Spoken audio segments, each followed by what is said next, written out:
मित्रों, नमस्कार। आज कोरोना और सभ्यता का संकट श्रृंखला की तीसरी कड़ी में हम मूलतः भारत की परिस्थिति पर अपने को केंद्रित करेंगे। दुनिया की अकेली महाशक्ति अमेरिका कोरोना के संक्रमण के मामले में भी अब आज सबको पीछे छोड़ चुकी है। वहाँ के विश्वविख्यात वयोवृद्ध बुद्धिजीवी नोम चोम्स्की का कहना है कि यह एक गंभीर संकट है और इसके गंभीर परिणाम होंगे। इसके बावजूद ये परिणाम अस्थायी होंगे, इनसे आगे निकला जा सकेगा। लेकिन आज मानवता के सामने इससे कहीं ज़्यादा दो गंभीर खतरे खड़े हैं: नाभिकीय युद्ध का खतरा और ग्लोबल वार्मिंग का खतरा। इनके परिणामों से आगे मानव समाज के उभरने का कोई रास्ता नहीं रहेगा। Corona virus is horrible and can have terrifying consequences, but there will be recovery, while the others won't be recovered. It is finished. आज कोरोना के संदर्भ में युद्ध जैसी स्थिति की बात की जा रही है। इस बात का अपने में एक महत्व भी है। यदि हमें इस संकट का मुकाबला करना है तो हमें निश्चित तौर पर युद्ध के काल की तरह की तैयारियां करनी होगी। इस बात को चोम्स्की भी स्वीकारते हैं। मसलन द्वितीय विश्व युद्ध के समय में अमेरिका ने जिस प्रकार से अपनी वित्तीय तैयारियां की थी, चोम्स्की के अनुसार वैसी ही तैयारियां इसके लिए भी करनी होगी। उससे कर्ज का अमेरिका पर भारी बोझ बढ़ा था, लेकिन अमेरिका में उत्पादन कई गुना बढ़ गया और उससे सारी दुनिया का विकास हुआ। हमें आज उसी मानसिकता की ज़रूरत है ताकि दुनिया में अभावों के कारण जो समस्या पैदा हो रही है उसे दूर किया जा सके, और यह काम धनी देशों को ही करना होगा। एक कोट, एक सभ्य जगत में धनी देश ज़रूरतमंदों की मदद करेंगे, न कि उन्हें दबा देंगे। चोम्स्की कहते हैं, कोरोना वायरस का यह संकट लोगों को यह सोचने पर मजबूर करेगा कि हमें किस प्रकार की दुनिया चाहिए। In a civilised world, the rich countries would be giving assistance after those in need instead of strangling them. The coronavirus crisis might bring people to think about what kind of world we want. यहीं पर आकर Chomsky America की एक खास समस्या की बात करते हैं और कहते हैं, इस कठिन समय में अमेरिका की बागडोर एक असामाजिक मूर्ख सोशियोपैथ बफून अहमद डोनाल्ड ट्रंप के हाथ में है। उनका निष्कर्ष है कि कोरोना के इस संकट के खत्म होने के बाद दुनिया के सामने वास्तव में दो ही विकल्प रह जाएंगे: और ज़्यादा सर्वाधिकारवादी एक निर्दयी निष्ठुर राज्य, अथवा मानवीय आधार पर समाज का मूलभूत पुनर्गठन। अब हम भारत पर आते हैं। हम दुनिया की एक विशाल आबादी वाले ऐसे देश हैं जिसे चंद साल पहले तक बहुत तेज़ी से विकास कर रहा विकासशील देश कहा जाता था, लेकिन पिछले 6 सालों में हमारी स्थिति तेज़ी से पीछे की ओर, अवनति की ओर बढ़ रहे एक गरीब देश की होती जा रही है। और इस त्रासदी की एकमात्र वजह यह है कि हमारे देश पर पिछले 6 सालों से एक ऐसे जनूनी दल का शासन है जिसके पास इस देश के विकास का अपना कोई ब्लूप्रिंट ही नहीं है। फिर भी वह अपने को अब तक के रास्ते से एक भिन्न पथ का पथिक साबित करना चाहता है। यह दल एक अजीब प्रकार की जुनूनी विक्षिप्तता का शिकार है। वह यह मानकर चलता है कि भारत की सारी समस्याओं का निदान यहाँ के लोगों में हिंदू गौरव की भावना पैदा करने में ही निहित है। सत्ता पर आने के बाद इस दल के लोग देश की विविधता से भरे यथार्थ को आज भी स्वीकारने के लिए तैयार नहीं है। मोदी बार बार 130 करोड़ देशवासियों का हवाला देने के बावजूद देश में हिंदू मुसलमानों के बीच तनाव पैदा करके चुनावी लाभ उठाने के लोभ का कभी संवरण नहीं कर पाते हैं। मुसलमानों के प्रति तीव्र घृणा को अपने अंदर जागृत रखना और इसको फैलाने के काम में जुटे रहना इस पूरे समूह के लिए किसी धार्मिक कर्तव्य से कम पवित्र नहीं है। ये पाकिस्तान को गाहे बगाए हमेशा ललकारने और युद्धम देही की मानसिकता में जीते हैं। आरएसएस की भाषा में इसे सांस्कृतिक राष्ट्रवाद कहा जाता है। राष्ट्रवाद की एक बालुई ज़मीन में शुतुरमुर्ग की तरह सर गाड़े रहने से उन्हें लगता है कि लोगों में राष्ट्रीय निर्माण की शक्ति पैदा होती है, और वे अपनी जुनूनी विक्षिप्तता में उसे ही मुर्गी की तरह सेते रहते हैं। इनके नेता मोदी को आडवाणी ने बिल्कुल सही इवेंट मैनेजमेंट का एक बड़ा नायक बताया था। इसे हम अपना दुर्भाग्य नहीं तो और क्या कहेंगे कि आज कोरोना के इस संकट के समय यही दल और नेतृत्व सत्ता पर है। मोदी ने अपने प्रतीकवादी सोच के तहत ही पहले कोरोना की विदाई के लिए लोगों से घंटे और थाली बजवाई, और अब आज ही उन्होंने आगामी 5 अप्रैल को मोमबत्ती या दिया जलाकर प्रकाश की महाशक्ति से कोरोना के अंधेरे को दूर करने का आह्वान किया है। और हम जानते हैं कि एक बार फिर अमिताभ बच्चन सरीखे तत्व अब इस प्रकाश पर्व के महिमा मंडन से लोगों को ध्वनि पर्व की तरह ही पागल बनाएंगे। जहाँ तक इस महासंकट में से ज़मीनी स्तर पर लड़ने का सवाल है, यह काम हमारे देश की सभी राज्य सरकारें काफ़ी मुस्तैदी और गंभीरता के साथ कर रही है। केरल में किए जा रहे उपायों की तो सारी दुनिया में चर्चा है। मोदी ने सार्क देशों के नेतृत्व से एक फिजूल की वीडियो कॉन्फ्रेंसिंग कर ली, G20 की कॉन्फ्रेंस में अपनी उपस्थिति दर्ज कराई, लेकिन भारत की सभी राज्य सरकारों से सीधे बात करने की उन्हें 2 दिन पहले ही फुर्सत मिल पाई। वह भी इसलिए क्योंकि अचानक 25 मार्च को घोषित किए गए लॉकडाउन का देश के गरीब मजदूरों पर जो आघात लगा था, इसका वे अपने स्तर पर अनुमान ही नहीं कर पाए थे। कोरोना से जंग के लिए सबसे पहले यह ज़हन में रखने की ज़रूरत है कि इससे पीड़ित स्टेज 3 के देशों में भारत दुनिया के सबसे गरीब देशों में एक है। हमारी आबादी का 80% से ज़्यादा हिस्सा असंगठित क्षेत्र के मजदूरों का है, जैसा दुनिया में कम ही है। भारत पिछले कुछ सालों से इस सरकार की नीतियों के कारण ही लगातार आर्थिक पतन की दिशा में बढ़ रहा है, जिसका मैं पहले भी उल्लेख कर चुका हूँ। दुनिया के किसी भी देश की तुलना में यहाँ चिकित्सा व्यवस्था कहीं ज़्यादा बुरी दशा में है। आर्थिक असमानता अभी अपने चरम पर पहुँच गई है। आम लोगों की क्रय शक्ति लगातार गिरती जा रही है। आम आदमी आज तक नोटबंदी के धक्के से निकल नहीं पाया है। चंद दिन पहले जारी हुए विश्व खुशहाली के सूचकांक में भारत दुनिया के 156 देशों में 144वें स्थान पर आ गया है। इतनी तमाम आर्थिक सामाजिक प्रतिकूलताओं के बीच एक जुनूनी नेतृत्व में भारत को इस भयानक वायरस का मुकाबला करना है। सन 1918 में फ्रांस और जर्मनी से आए स्पेनिश फ्लू के प्रकोप के समय सारी दुनिया में भारत में मरने वालों की संख्या सबसे अधिक लगभग 20% हो गई थी, सिर्फ इसकी गरीबी और औपनिवेशिक शासन की वजह से। भारत में उससे 1,70,00,000 लोगों की जान गई थी, जिनमें अधिकांश लोग गरीब थे। तुलनात्मक रूप से भारत की आज की स्थिति 1918 से बहुत भिन्न नहीं है। तब भी अंग्रेज सरकार ने रोग से पीड़ित लोगों की संख्या को दबा कर रखने का अपराध किया था, और सबसे खराब बात यह है कि भारत की वर्तमान सरकार भी तथ्यों को दबाने की मानसिकता से बुरी तरह ग्रस्त है। हमारे यहाँ कोरोना की सबसे कम टेस्टिंग हुई है, और इसीलिए अभी इससे आक्रांत लोगों की जो संख्या बताई जा रही है वह विश्वास योग्य नहीं है, और बिना सच्चाई को जाने किसी के लिए भी इस विपत्ति से लड़ने का सही रास्ता अपनाना असंभव है। रणभूमि में प्राणों के उत्सर्ग की कोरी भावुकता और उग्रता से इसका मुकाबला नहीं हो सकता है। मोदी ने अपने एक प्रवचन में इसकी तुलना महाभारत के युद्ध से की थी, लेकिन सच यह है कि न यह महाभारत का युद्ध है और न कोई और धर्म युद्ध। तेज़ी से फैलने वाली एक वैश्विक महामारी है, इसीलिए इससे लड़ाई में ढोल नगाड़ों और थोथी हिंकारों को दूर रखना चाहिए। इकोनॉमिस्ट पत्रिका के 21 मार्च के अंक में ही, जिसकी चर्चा हमने पिछले वार्ता में भी की थी, कोरोना के संभावित प्रभावों के बारे में अनुमान के भारतीय परिदृश्य पर एक लेख था।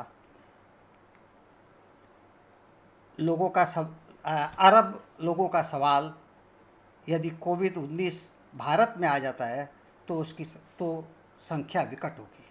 The billion person question, if कोविड-19 takes hold in India the toll will be grim. मैं पिछली बार उस अंक के कवर को दिखा नहीं पाया था, आज मैं आपको दिखाता हूँ।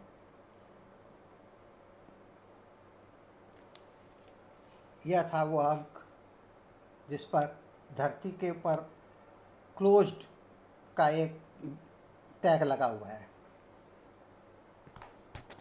इसके बाद ही इस लेख में, जिस लेख का मैंने अभी उल्लेख किया, एक उपशीर्षक के तौर पर कहा गया है कि भारत गरीब है, भीड़ भीड़ से भरा हुआ है, डॉक्टरों और उपकरणों की कमी है और बीमारियों के प्रकोप से भरा हुआ है।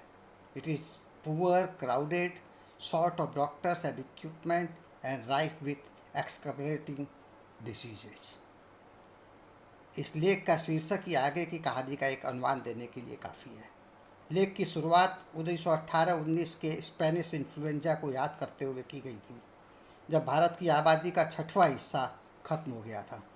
इसकी एक सदी के बाद जब भारत में भीड़ बहुत ज़्यादा बढ़ गई है, इकोनॉमिस्ट लिखता है कि इस बात की आशंका की जा रही है कि शायद कोरोना की सबसे बड़ी कीमत इसी देश को चुकानी पड़ सकती है। इस मामले में भारत अब तक तो भाग्यशाली रहा है। नाना कारणों से भारत में चीन, ईरान और इटली से लोगों की आवाजाही बहुत कम है। इसी कारण अब तक काफ़ी कम लोग इससे संक्रमित हुए हैं, और जो संक्रमित पाए भी गए हैं वे बाहर से आए हुए लोग हैं। भारत की राज्य सरकारें और केंद्र सरकार यात्रियों को रोकने के बारे में सक्रिय हो चुकी है। सभी टेलीविज़न चैनलों से इसके बारे में लोगों को लगातार जागरूक किया जा रहा है। मोबाइल फ़ोन पर भी संदेश दिए जा रहे हैं। स्कूल, कॉलेज, सार्वजनिक कार्यक्रम रोक दिए गए हैं। केरल जैसे राज्य में, जहाँ जन स्वास्थ्य व्यवस्था दूसरे किसी भी राज्य से काफ़ी बेहतर है, लोगों के घरों तक स्कूल का भोजन पहुँचाया जा रहा है। सड़क किनारे बेसिन लगाकर हाथ धोने के प्रबंध किए गए हैं। लोग घरों में क्वारंटाइन के आदेश का सख्ती से पालन करें, इसके लिए महाराष्ट्र सरकार लोगों के हाथ पर स्टाम्प लगा दे रही है। केरल में एक समय निपा वायरस पाए जाने पर जो सांस्थानिक व्यवस्थाएं की गई थी, वे इस बार भी कारगर ढंग से काम कर रही है। पर इकोनॉमिस्ट के अनुसार भारत में परीक्षणों के सही आंकड़े ही नहीं मिल पा रहे हैं। परीक्षण महंगा है और उसकी इतनी व्यवस्था भी नहीं है, इसीलिए अब तक बमुश्किल 15,000 लोगों का परीक्षण किया जा सका है। यह 21 मार्च का आंकड़ा था। इसके बाद अभी तक अब काफ़ी लोगों का और परीक्षण हो चुका है। इसके अलावा चूँकि परीक्षण सिर्फ विदेश यात्रा से आए लौटे लोगों का किया जा रहा है, इकोनॉमिस्ट के अनुसार, इकोनॉमिस्ट ने जो लिखा है, इसीलिए यह मान लिया जा रहा है कि यह संक्रमण सिर्फ विदेश से आए लोगों में ही हुआ है। इकोनॉमिस्ट के इस लेख में इस बारे में प्रिंसटन विश्वविद्यालय के डॉक्टर रमानंद लक्ष्मी नारायण को उद्धृत करते हुए कहा गया है कि यदि इससे 20 गुना ज़्यादा लोगों का परीक्षण किया गया होता तो मरीजों की संख्या भी अभी से 20 गुना ज़्यादा पाई जाती। अब तक इनकी निजी राय में भारत में 10,000 से ज़्यादा लोग संक्रमित हो चुके थे। अब तो खैर आधिकारिक तौर पर यहाँ संक्रमित लोगों की संख्या 2,000 को पार कर चुकी है। अब तर्क यह कहता है कि जब वायरस ने भारत में पाँव पसार लिए हैं तो इसका कोई कारण नज़र नहीं आता कि इसका व्यवहार यहाँ दूसरे देशों से अलग होगा।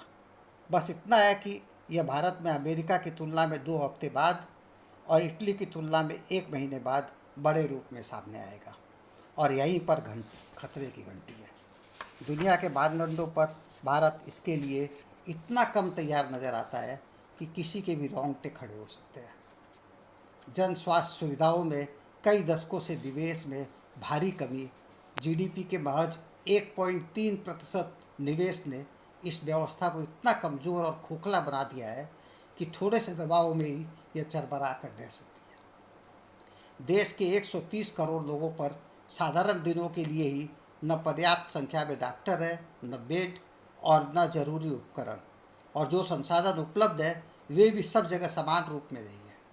मुंबई, दिल्ली में कुछ बेहतरीन अस्पताल है जो काम कर सकते हैं, लेकिन 2017 में ही गोरखपुर में सिर्फ ऑक्सीजन की कमी के कारण 63 बच्चों की जान चली गई थी।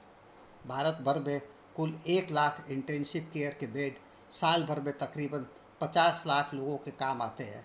उतने ही मरीज तो यहाँ अब की परिस्थिति में 1 महीने में तैयार हो सकते हैं। इकोनॉमिस्ट ने लिखा था कि भारत के लोग भी उतने जागरूक नहीं हैं, खासतौर पर ऐसे रोगी जिनकी पहले से कुछ हालत खराब हो। उनमें फेफड़ों को प्रभावित करने वाली इस बीमारी को वे समझ ही नहीं पाएंगे।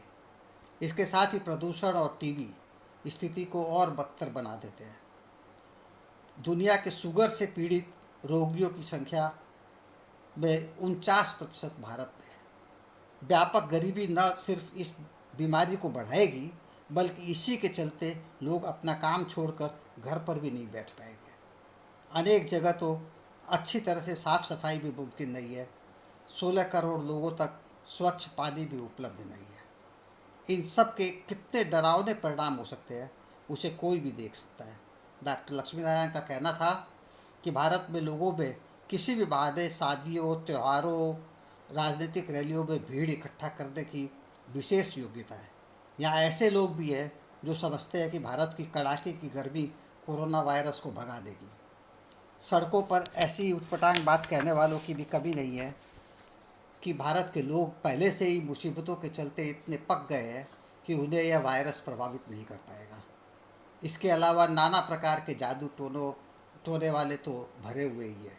लक्ष्मी नारायण ने दिल्ली में गाय का पेशाब पिलाए जाने के आयोजन का भी उल्लेख किया था, जिसमें अखिल भारतीय हिंदू महासभा के राजीव कुमार ने जोश के साथ कहा था कि गाय के पेशाब को भारत आने वाले सभी पर्यटकों को पिलाया जाना चाहिए। एक हिंदू संगठन कह रहा था कि हम इसके एक छोटे पैकेट को राष्ट्रपति ट्रंप के पास भी भेजेंगे ताकि उनकी कोरोना से रक्षा हो सके। अभी आप देखेंगे कई ऐसे वीडियो बाज़ार में उपलब्ध है जिसमें बीजेपी के नेता कह रहे हैं कि ये कोरोना कुछ नहीं बिगाड़ पाएगा, हमारे देश में इसे मार के भगा दिया जाएगा।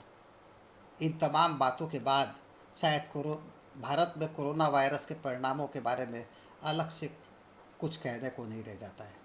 जब राजनीतिक नेतृत्व में हर समय लोगों को उत्तेजित रखने की मानसिकता काम कर रही हो, जब हिटलर के पुस्तकों को जलाकर उसकी आँख की रोशनी से अज्ञान के अंधेरे को दूर करने की तरह के तर्कों को जनता पर आजमाया जा रहा हो, तब हम कोरोना के राजनीतिक सामाजिक परिदृश्य में सिवाय अंधेरे के सिवा कुछ नहीं देख पा रहे हैं। हम नहीं जानते कैसे और कहाँ से इस अंधेरे में भी प्रकाश की कोई किरण आएगी। भारत की राजनीति को इस विषय पर सोचना ही होगा कि जो घर पर बैठा रह सकता है वह कोरोना से बचेगा, और जो पेट की मजबूरी वश घर पर नहीं रह सकता वह या तो कोरोना से मरेगा या पुलिस और प्रशासन के डंडे से। यह कैसे चलेगा? लॉकडाउन की तरह के कदम खुद में इस बीमारी से निपटने का नितांत जरूरी कदम होने पर भी इसका अंतिम इलाज नहीं है। इसके साथ ही व्यापक सार्वजनिक स्वास्थ्य व्यवस्था, जन वितरण प्रणाली का विकास और अन्य तमाम जन कल्याणकारी नीतियों के बिना इस महामारी का कोई उपचार संभव नहीं है। मतलब समाज व्यवस्था में बदलाव की प्रक्रिया भी शुरू करनी होगी। वर्तमान शासन के सच को दृढ़ता के साथ सबके सामने रखना होगा कि इसने अब तक भारत को दुखों के सिवा कुछ नहीं दिया है। हिटलर ने अपने जर्मनी के करोड़ों लोगों को युद्ध में उतार दिया था। वो बहुत बड़ा भाषणबाज था, बोलता था तो लोगों में आग की लपटें उठती थी। मुसोलिनी भी इस मामले में हिटलर से भी 2 कदम आगे था। भाषणबाजी में तब उनकी बराबरी का कोई नहीं था, पर इन दोनों के व्यक्तिगत जीवन में किसी भी प्रकार की सादगी का कोई आदर्श नहीं था। इनकी तुलना में न रूस के लेनिन भाषणबाज थे, न स्टालिन। अपनी बातों को तार्किक ढंग से रखते थे, लेकिन उनकी बातों में कोई झूठ और आडंबर नहीं होता था। वे दोनों ही अत्यंत सादा और आदर्श जीवन जीते थे। भारत में तो सिर्फ गांधी और नेहरू ही नहीं, राष्ट्रीय आंदोलन के पूरे नेतृत्व की एक ही पूंजी हुआ करती थी: सादा जीवन, उच्च विचार।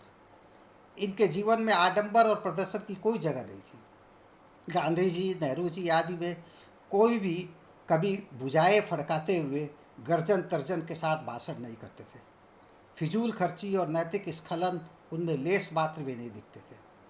इनकी तुलना में जब आप बीजेपी के समूचे नेतृत्व पर गौर करेंगे तो इन सबको सादगीपूर्ण नेतृत्व की श्रेणी में आप कभी नहीं रख पाएंगे। अभी कोरोना के काल में भी इनके आचरण को आप आडंबर से मुक्त नहीं पाएंगे। दरअसल आरएसएस सैद्धांतिक तौर पर ऐसे निजी आदर्शों का विरोधी है। वे निजी जीवन में जिम्मेदारियों से पलायन का सुख भोगते हैं और आम लोगों को अपने कठपुतलों की तरह नचाने पर यकीन रखते हैं। भारत की भावी राजनीति को इसी का एक समग्र और ठोस विकल्प तैयार करना होगा। आज की वार्ता को हम इसी बिंदु पर खत्म करते हैं। अगली वार्ता में हम कोरोना के ही और बचे हुए प्रसंगों पर चर्चा करेंगे। धन्यवाद। नमस्कार।